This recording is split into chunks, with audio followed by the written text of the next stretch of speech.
I have the absolute and total privilege to fully introduce Dr. Mung Chiang, a university president who is redefining what it means for academia to lead in national security and emerging technology. Dr. Mung Chiang is the president of Purdue University, America's top national security and defense university and a global powerhouse across all facets of engineering and advanced technologies. Under his leadership, Purdue has become synonymous with bold innovation, rapid execution, and the lab-to-fab reality required to strengthen the entire trusted tech stack, from the chips to the cables to the cloud to the code.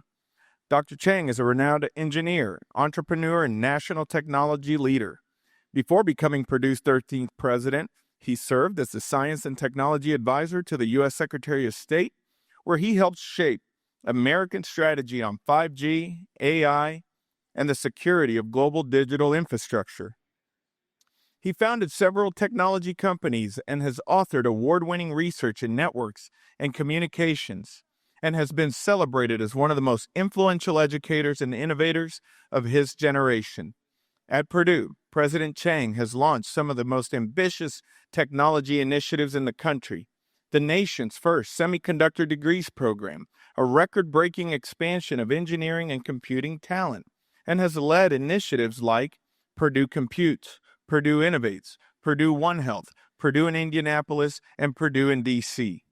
The country's fastest-growing innovation ecosystem connecting research, industry, and government. And he is leading with clear conviction that American competitiveness depends on aligning education, research, and industry to deliver trusted technology, and that universities must play a frontline role in securing freedom and prosperity. Please join me in welcoming a visionary engineer, a transformative university president, and one of the foremost national voices on emerging technology. Please welcome Purdue's president, Dr. Mung Chiang. I'll tell you on behalf of Purdue University, Purdue Research Foundation, we are delighted to have all of you here to see so many familiar faces. Maybe a show of hands of those who are with like-minded countries. Raise your hands, please. And those who are with private sector, please. And there are some current and former USG employees. Raise your hands. And there are some Purdue and PRF people here too. Raise your hands. Well, bother up to all of you. It's so great to see all of you because every year we gather right here and examine what we can do for freedom in a tech-driven age, in a tech-driven society we live in. And when I look outside, I see we are in perhaps more burning needs to ensure that technology advanced freedom today than even a year or 3 years or 10 years ago. And this is the challenge of our time. I'm very blessed to be able to help KITDP team to do everything that we can along with all the great partners. So big round of applause for the outstanding team of KITDP. I know some of them are here in backstage. I hope you heard that. We love you and thank you for bringing us together in many ways, including today. And then you might wonder, what does the P stand for there? Purdue. Now, KITDP is part of Purdue Research Foundation. We've got their leadership here as well today. And you think about Purdue, you think about not only Zach Eady. Who remembers Zach Eady still? Yeah.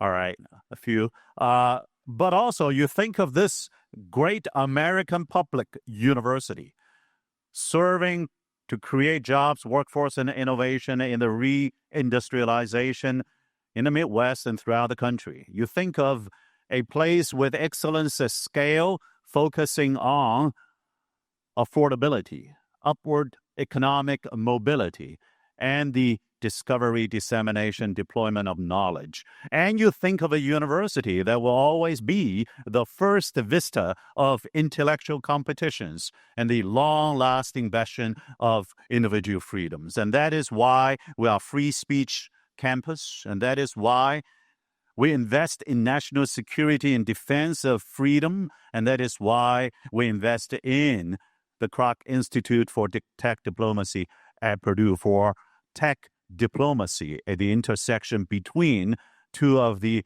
most incredibly important factors in how we're going to live our lives in the many, many years to come.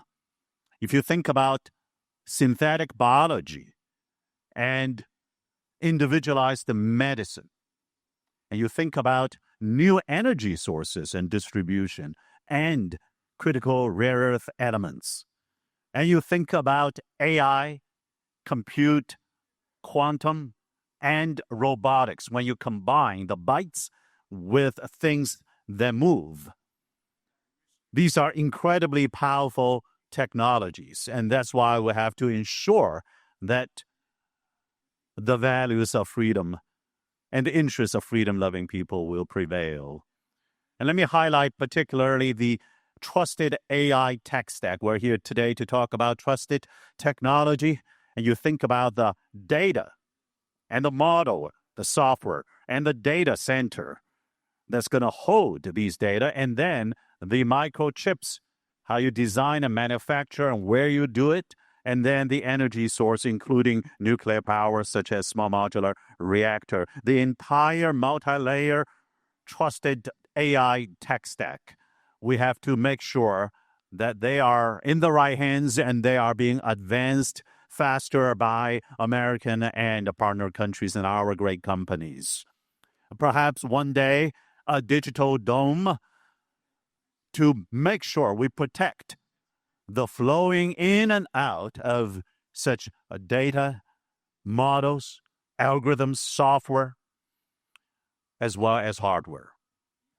Now, next set of speakers, you're going to see Keith. And when Keith and I and many of us, I see many former colleagues and friends from State Department here, 6 or 5 years ago, we're looking at clean network. Well, today we also are looking at this opportunity and challenge. And back then, we thought about what we called a platinum package, providing a whole package of benefits to those like-minded countries adopting trusted technology. So today, I'm proud to say that Purdue will be exploring and looking at how we can use some of our educational assets to help our country as a public university to advance that goal. For example, we have tremendous library of online courses, Purdue Global and Purdue Online. And with Google Translate, perhaps. By the way, we just had a great conversation with Google in Indianapolis last week on AI partnerships for education and research. We will be able to provide, perhaps in their native language, these courses for free if you, as a country, adopt trusted AI tech stack. And this set of free courses will further allow the American content on technology education to be spread out throughout these like-minded countries. There are many other things that we can do, but we cannot do them all. We cannot do them alone. That is why a gathering like today's is so important for us to compare notes, to charter action items, and to make sure that next year and for all the years to come, the freedom-loving people can proudly say we did something together so that technology must and did advance freedom in our lifetime. Thank you again so much.